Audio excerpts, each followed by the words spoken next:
Dear students, welcome to this channel.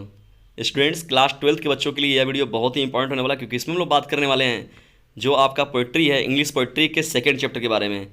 और उसका जो मोस्ट इंपॉर्टेंट सेंट्रल आइडिया है उसके बारे में हम लोग यहाँ डिस्कशन करेंगे पूरा फुली। और देखिए, इंग्लिश का इस बार का जो सिलेबस चेंज हुआ है आपका, वो एनसीईआरटी का पूरा पैटर्न आ गया। पूरा एनसीईआरटी की जो चैप्टर है उनको फॉलो किया जाएगा। तो पहली बार ये बन रहा है, तो पूरा का पूरा देखिए, ज़्यादातर ये आपके लिए बहुत ही कन्फ्यूज़न वाला ये विषय हो गया इस समय इंग्लिश। इसलिए इंग्लिश को भी आप स्टार्टिंग से ही लेकर चलिए अच्छे से, ध्यान से, नहीं तो बाद में आपको ये धोखा दे देगा सब्जेक्ट। क्योंकि देखिएगा, इस बार इंग्लिश में लोगों का परसेंटेज बहुत ज़्यादा इधर उधर होगा, क्योंकि सिलेबस चेंज हो गया है और पूरा का पूरा चैप्टर ही न्यू हो गया है। तो यहाँ पर हम लोग अब बात करने वाले हैं सेकेंड चैप्टर के बारे में। सेकेंड चैप्टर हम लोग का जो पोइट्री का है, an elementary school classroom in a slum. याद रखिएगा, चैप्टर का जो नाम है an elementary school classroom in a slum.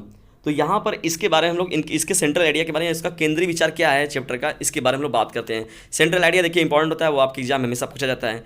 और जो पहला चैप्टर था, मैंने उसका सेंट्रल आइडिया एकदम अच्छे से समझाकर आपको बना रखा है। और उसका जो लिंक है मैंने डिस्क्रिप्शन बॉक्स में दे रखा है, आप वहाँ से देखिए और आपको कैसा लगता है इसके बारे में कमेंट बॉक्स में हमें ज़रूर बताएं। तो चलिए आइए स्टार्ट करते हैं हम लोग सेकंड चैप्टर के सेंट्रल आइडिया को, an elementary school classroom in slum को। तो हमारा जो ये चैप्टर है स्टार्ट कुछ ऐसे होगा। The poem an elementary school classroom in a slum is composed by famous British poet Stephen Spender. तो याद रखिएगा कि ये जो लिया गया है पोएम है, कौन सा poem, an elementary school classroom in a slum. तो ये देखिए क्या कहा जा रहा है, ये एक फेमस व्यक्ति हैं, ब्रिटिश कवि हैं, लेखक हैं, उनके द्वारा यह जो लिखा गया चैप्टर है, इनका नाम क्या था, स्टीफन स्पेंडर है। ठीक है। An elementary school classroom in a slum. A slum का मतलब क्या होता है, झुग्गी झोपड़ी जो होती हैं, जैसे महाराष्ट्र में देखिए झुग्गी झोपड़ियाँ आपको देखने को मिलती हैं, या वो क्षेत्र जो होते हैं जो कि बहुत पिछड़े हैं, वहाँ पर आपको झुग्गी झोपड़ियाँ ज़्यादा देखने को मिलेंगी। तो उस एरिया की बात कर रहे हैं जो लेखक हैं, कवि हैं, वो पोएट जो हैं, वो उस एरिया के बारे में देखिए डिस्कशन कर रहे हैं, अपने विचार को शेयर कर रहे हैं। तो आइए उनके विचारों को हम लोग आगे लेकर बढ़ते हैं और देखते हैं कि क्या वो बताना चाह रहे हैं। तो हमारा जो सेंट्रल आइडिया के मेन देखिए चीज़ स्टार्ट हो रही है। In this poem the poet expresses the condition of poor children living in a slum. तो जो इस कविता में देखिए मुख्य रूप से जो कवि हैं वो क्या कर रहे हैं, एक्सप्रेस कर रहे हैं, अभिव्यक्त कर रहे हैं। कंडीशन का मतलब स्थिति को व्यक्त कर रहे हैं, आप पुअर चिल्ड्रेन, गरीब बच्चों की स्थिति को, लिविंग मतलब जो रह रहे हैं, इन अ स्लम, स्लम मतलब जो झुग्गी झोपड़ियों में रह रहे हैं, या इस छोटे बस्ती में, कस्बे में वो लोग जो रह रहे हैं, तो उनके स्थिति को ये एक्सप्रेस कर रहे हैं, व्यक्त कर रहे हैं, अभिव्यक्त कर रहे हैं। जो उन्होंने वहाँ का कंडीशन देखा है, उसकी हालिया कंडीशन को वो बयां कर रहे हैं अपने शब्दों में, अपने विचारों में। कौन, इस स्टीफन स्पेंडर जी। तो आगे हम लोग बढ़ते हैं। This poem present the picture of children in slum area. इस पोएम में देखिए मुख्य रूप से जो प्रेजेंट किया गया है, पिक्चर को किया गया, बच्चों की तस्वीर को स्लम एरिया, यानी जो झुग्गी झोपड़ियाँ जो होती हैं, जो कस्बे होते हैं, उनके एरिया के जो छोटे बच्चे हैं, पढ़ने वाले बच्चे हैं, असहाय बच्चे हैं, गरीब बच्चे हैं, तो उनके भावनात्मक यानी मानवता के अनुसार उनको मतलब पूरा प्रतिबंधित करने का प्रयास कर रहे हैं। कौन, लेखक साहब जो है, जब पोएट जी हैं, वो क्या बताना चाह रहे हैं कि this poem present the picture of children in a slum area. आगे बढ़ते हैं हम लोग। The children are in a very miserable condition. वो कहते हैं, पोएट इसमें बताना चाह रहे हैं कि the children are very miserable condition, बहुत ही दयनीय स्थिति है उनकी। जो ये बच्चे हैं, स्लम एरिया के जो बच्चे हैं छोटे, उनकी जो स्थिति है, कंडीशन है, वो बहुत ही क्या है, दयनीय स्थिति में है। वो मिजरेबल कंडीशन है। मिजरेबल का मतलब ये होता है दयनीय स्थिति, बहुत ही जैसे दुख भरी स्थिति उनकी है, बहुत ही ज़्यादा मतलब एकदम परेशान है लोग। आगे बढ़ते हैं हम लोग। The poet wants the life of slum children should be change. कभी चाहते हैं, या कभी ये कहना चाह रहे, बताना चाहते हैं इस चीज़ों को, यानी इस बात को दिखाकर वो बताना चाहते हैं कि वो इन झुग्गी झोपड़ियों के जो बच्चे हैं, उनके जीवन में कोई परिवर्तन होना चाहिए। अवश्य रूप से कोई न कोई परिवर्तन के लिए जिम्मेदार हो, जो कि इनके जीवन को परिवर्तित कर सके।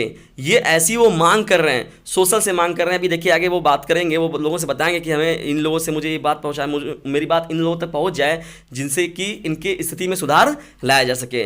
The poet wants the life of slum children should be change. तो पोएट कह रहे हैं life of the slum children मतलब जो झुग्गी झोपड़ी के बच्चे हैं, शुड बी चेंज, तो उनके लाइफ में कुछ परिवर्तन होना चाहिए। निश्चित रूप से कुछ परिवर्तन हमें चाहिए। जिस प्रकार से वो हैं, वह उनको वह स्थिति सही नहीं है उनके लिए, या वह उनके लिए पर्याप्त नहीं है। वो बहुत ही उनकी दयनीय स्थिति होगी, बाद में ऐसा ना आ जाए कि उनको समाप्त होने वाली उनकी स्थिति आ जाए। तो देखिए वो बहुत ही ज़्यादा इसको लेकर बहुत ही सैडनेस, वो खुद हैं पोएट जी, और वो इस बात को जो है पूरे सोशल के सामने, पूरी सोसाइटी के सामने वो इस बात को रखना चाहते हैं। तो चलिए आइए हम लोग अब आगे बढ़ते हैं सेंट्रल आइडिया के कुछ और पहलुओं पर। पोएम में जब हम लोग आगे बढ़ते हैं तो आगे देखिए पोएट जी क्या कह रहे हैं। The children are physically very weak. ये कहा गया कि जो शारीरिक रूप से ये बच्चे जो हैं बहुत ही वीक दिख रहे हैं, बहुत कमज़ोर दिख रहे हैं। जैसे क्या होता है इनकी इनकी आंखें एकदम पीले पड़ गए हैं, और उनका जो हड्डी है वो बॉडी से ऐसा लग रहा है कि बाहर आ जाएगा, जो उनके चमड़ों को छिलता हुआ बाहर आ जाएगा। तो ये मतलब उनकी दयनीय स्थिति बहुत है। जैसे हम लोग देखते हैं कोई बच्चा कुपोषण का शिकार हो जाता है तो देखते हैं बहुत पतला होता है, कंकाल के जैसा लगता है कि बस केवल जो जो चमड़ा है बस उसके ऊपर ये चिपका हुआ है उसके बॉडी पर, और जो उसकी हड्डियां हैं वो बाहर आना चाह रही है। तो कुछ ऐसी ही कंडीशन को वो बताना चाह रहे हैं, कौन, जो पोएट जी हैं। तो वो बता रहे हैं स्टीफन जी कि ये देखिए ऐसी स्थिति में मैंने बच्चों को पाया। फिर वो बताना क्या चाह रहे हैं आगे। Poet also define social injustice and class inequalities को बताना चाह रहे हैं। पोएट बता रहे हैं, पोएट कह रहे हैं, मतलब पोएट इसमें इस जो सेंट्रल आइडिया उसमें ये चीज़ को भी डिफाइन कर रहे हैं वो, कि सोशल इनजस्टिस मतलब कि सामाजिक जो अन्याय है, ये वास्तव में देख रहे हैं कि वो देख रहे हैं कि समाज के जो ये वर्ग के बच्चे हैं, इस्लाम एरिया के जो बच्चे हैं, उनके साथ जो हो रहा है वो इनजस्टिस हो रहा है, अन्याय हो रहा है उनके साथ। एंड क्लास इनइक्वलिटीज़, और उनका जो वितरण है, जो क्षेत्र का वितरण है, एरिया का वितरण है, वो समान रूप से नहीं है, उसमें इनइक्वलिटीज़ है, इक्वलिटी नहीं है, असमानता देखा जा रहा है उसमें। तो पोएट इस बात से बहुत नाराज है, बहुत ही दुखी है कि वास्तव में इन बच्चों के साथ ऐसा नहीं होना चाहिए। Poet also define social injustice and class inequalities. आगे बढ़ते हैं हम लोग। देखिए पोएट ये बात ही बताते हैं, तो अगर ये education is the best policy, देखिए एक कोटेशन आपका है, इस कोटेशन को अगर आप लास्ट में भी लिखते हैं तब भी आपके लिए बेहतर रहेगा। तो देखिए पोएट क्या कह रहे हैं, तो education is the best policy. तो वो बताना चाह रहे हैं कि शिक्षा जो है वो सबसे अच्छी बीमा होती है। कोई LIC की बीमा करवाता है, कोई इसकी बीमा करवाता है, कोई उसका बीमा करवाता है। तो यदि आप एजुकेशन देते हैं बच्चे को, छात्रों को, जो भी विद्यार्थी हैं उनको अच्छे से अगर एजुकेशन मिल गया तो वही उनके लिए जो होता है सबसे बड़ी पॉलिसी होती है, सबसे बेस्ट पॉलिसी होती है। उनके जीवन का वो सबसे बड़ा बीमा होता है, जिसका कि निवेश जब वो एक बार करेंगे लेकिन उसका उनको जो इफर्ट मिलता रहता है उनको आजीवन उससे बेनिफिट मिलता रहता है। ये कभी का विचार है, कभी इस बात को रख रहे हैं, कभी थॉट्स बता रहे हैं अपना कि ये मैं बताना चाहता हूँ। और वास्तव में जो है एजुकेशन जो है वो तो इज़ द बेस्ट पॉलिसी है भी, ये है भी। और पोएट इस बात पर ज़्यादा जोर भी दे रहे हैं कि नहीं ऐसा होना चाहिए। देखिए आगे फिर पोएट्स क्या कर रहे हैं, मैं देखिए पीछे मैंने आपसे बात किया हुआ था कि पोएट्स कहना क्या चाह रहे हैं। पोएट किसके पास तक ये बात को पहुंचाना चाह रहे हैं, मैं इसमें देखिए बात कर रहा हूँ अब। Poet says that governor, inspector and visitor should do something to change their life. Poet अब देखिए आग्रह कर रहे हैं, पोएट तो भाई हैं, उनका तो काम था लिखना, उन्होंने लिखा, अपने विचारों को दिया, लेकिन उनका सामर्थ्य तो है नहीं कि वो पूरी चीज़ों को बदल सकते हैं। हाँ कुछ अपना समर्पण दिखा सकते हैं, कुछ अपने तरीके से हेल्प दे सकते हैं। तो वो कह रहे हैं जिनके जिम्मे ये काम है, जिनके जिम्मे काम, गवर्नर के जिम्मे काम है, जो जिनकी सत्ता है, सरकार है, उनसे वो कहना चाह रहे हैं। इंस्पेक्टर मतलब वहाँ के जो लोकल एरिया के लोग इंस्पेक्टर हैं, जिनके ऊपर ये मिला हुआ है काम, जैसे DM SDM जिसके हम लोग बात करते हैं, SP CT हो गए, इनके लिए इनको बताना चाह रहे हैं वो इंस्पेक्टर को, वहाँ पर जो जिनको देख रेख करने को मिला है वहाँ का। एंड विजिटर का मतलब जो वहाँ घूमने के लिए जा रहे हैं, जो देखने के जा रहे हैं, जो उस एरिया क्षेत्र को देख रहे हैं, उस इस्लाम एरिया को देख रहे हैं, उनसे वो डिमांड कर रहे हैं। कौन, पोएट कह रहे हैं कि शुड डू समथिंग, कुछ तो करना चाहिए, टू चेंज देयर लाइफ, उनके जीवन को बदलने के लिए आप लोगों को भी कुछ ना कुछ करना अवश्य चाहिए, यह वो आग्रह कर रहे हैं। ठीक है, मैंने देखिए इस बात से समाज में बातों को ला दिया है कि अब समस्या आप लोग की है कि मतलब आप लोग भी इसमें बढ़ चढ़ कर भाग लें। और गवर्नर को चाहिए कि उस जगह पर ध्यान दे, इंस्पेक्टर को चाहिए, विजिटर जो आ रहे हैं वहाँ घूमने वाले, देखने वाले लोग,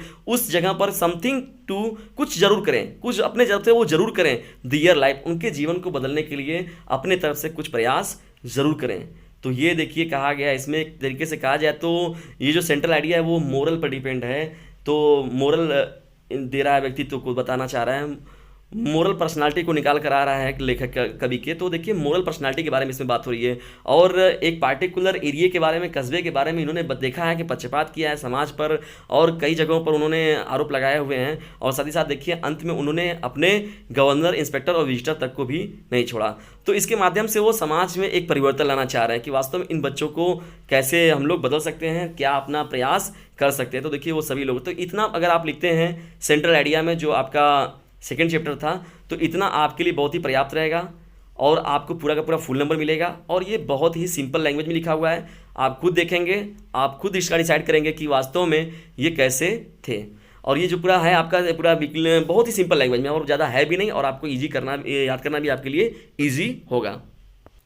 बस यहीं पर हम लोग रुकने वाले नहीं हैं, हम लोग की श्रृंखला जो रहेगी नियमित रूप से जारी रहेगी। और एक चीज़ और मैं आपको बता दूं, लास्ट में नोटिफिकेशन आपको दे दूं कि मेरा ग्रुप व्हाट्सएप नंबर है 950 690 285 7। फिर से एक बार सुन लीजिए, मेरा ग्रुप व्हाट्सएप नंबर है 950 690 285 7। यदि इसे आप ज्वाइन करते हैं तो आपकी तैयारी में और निखार आएगा और बेस्ट तरीके से आप कर जाएंगे, और आपको इंग्लिश पर भी पूरा फोकस किया जाएगा। और आपकी जो अदर सब्जेक्ट हैं, अगर बोर्ड एग्जामिनेशन में आप क्लास 10th के भी हैं तब भी आप ज्वाइन कर लीजिए, अब क्लास 12th के हैं तब भी आप ज्वाइन कीजिए, और तब तक किए रहिए जब तक कि आप बोर्ड एग्जामिनेशन में हैं, तब तक तो आपको ज़रूर जुड़े रहना है चैनल से। और इसके बारे में अगर यदि वीडियो आपको पसंद आता है तो इसे लाइक और शेयर करना तो आपका फ़र्ज़ है, क्योंकि थोड़ा मोटिवेटर भाई हमारे भी मोटिवेटर के रूप में आप ही काम करते हैं, तो इतना तो आपका भी कर्तव्य बनता है कि हमें भी कुछ करना चाहिए। तो देखिए चीज़ें सिस्टम से पूरा चलेगा। आप सब्जेक्ट वाइज मैंने क्या है प्लेलिस्ट बना रखा है, जब आप चैनल में जाएंगे तो देखेंगे वहाँ से कि आपको सब्जेक्ट वाइज प्लेलिस्ट मिलेगा, जो भी इकोनॉमिक्स हो गए, आपके सिविक्स हो गए, नागरिक शास्त्र की जैसे बात हो रही है, हिस्ट्री की बात हो रही है, इतिहास की बात हो रही है, जितने भी आपको सब्जेक्ट मिलेंगे, इंग्लिश वगैरह हो गया, हिंदी की बात हो गई, आपके मैथमेटिक्स की बात हो गई, और भी जितने आपके अदर सब्जेक्ट हैं तो उनके बारे में अगर बात होगी तो आप प्ले लिस्ट में जाकर देखिए और उन प्रश्नों को खुद डिसाइड कीजिए। और आपको जो भी प्रश्नों में डाउट हैं, जो भी आंसर जैसे आपको समझ में नहीं आ रहा है, जिन प्रश्नों पर आपको प्रॉब्लम है, कमेंट बॉक्स के थ्रू आप जुड़ सकते हैं। और ये सभी जो PDF होगा आपको ईजिली जो होगा वो व्हाट्सएप ग्रुप में डाल दिया जाता है, तो सभी बच्चे जो होते हैं वो अपना अच्छे से यहाँ पर से देख लेते हैं। और साथ ही साथ जो ग्रुप स्टडी जो होता है वो भी बहुत ज़्यादा इंपॉर्टेंट होता है। और एक चीज़ याद रखिएगा कि sharing is the best policy, sharing is the best way of learning. जो शेयरिंग होता है वो एक अच्छा साधन होता है सीखने का, तो इसलिए वीडियो को शेयर भी जरूर किया करिए। और ग्रुप में अगर आप पढ़ते हैं तो उसमें आपका जो क्वेश्चन रहेगा, प्रॉब्लम होगी, समस्या होगी, उसमें सभी लोग मिलकर सॉल्यूशन करते हैं, और सभी लोगों के साथ मैं मार्गदर्शक के रूप में आप लोगों को गाइड भी करूंगा, तो आप अपना बेहतर अपने एग्जामिनेशन में ज़रूर देंगे। तो ये रहा क्लास 12th का सेकेंड चैप्टर, जिसकी सेंट्रल आइडिया बहुत ही महत्वपूर्ण थी। अब 2 चैप्टर देखिए आपके हो गए हैं, पहला चैप्टर माई मदर 866 जो था, और दूसरा ये जो चैप्टर आपका आज हुआ है। तो ये दोनों चैप्टर अगर आप पढ़ लेते तो इसी में से आपका एक सेंट्रल आइडिया कन्फर्म है कि फंस जाएगा, और आपको इजीली 4 से 5 नंबर देकर ये चला जाएगा। वीडियो को अंत तक देखने के लिए आप सभी लोगों का हृदय गहराइयों से विनम्रतापूर्वक धन्यवाद। Thanks for watching this video.